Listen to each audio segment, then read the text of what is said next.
โอเคมาเบิ่งวิธีการแก้ไขเฮ็ดสารบานเนาะเฮ็ดสารบานแล้วมันบ่ขึ้นเป็นจำเม็ดให้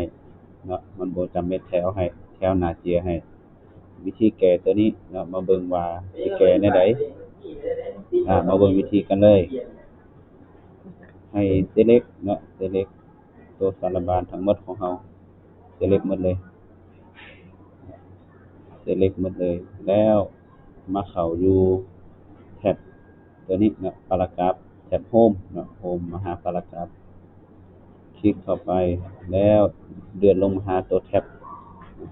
ตัวนี้เรามาเบิ่งอยู่จุดนี้เนาะให้เฮาเคี่ยวหมดก่อนมันมีตัวนี้เคี่ยวหมดก่อนแล้วเฮามาเบิ่งว่าขอบเฮาที่ต้องการมันเริ่มจาก0หา16ตัวนี้เฮาหน้าเจียขอบเฮาตั้งอยู่มัน16เฮาก็พิมพ์ตัวเลข16ใส่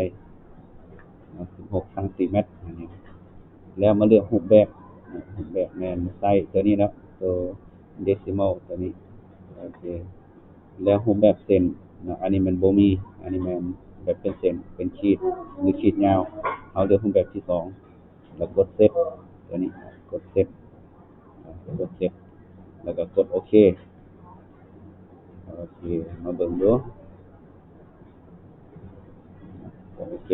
เห็นบ่มันจะขึ้นมาเต็มหมดเลยมันจะเต็ม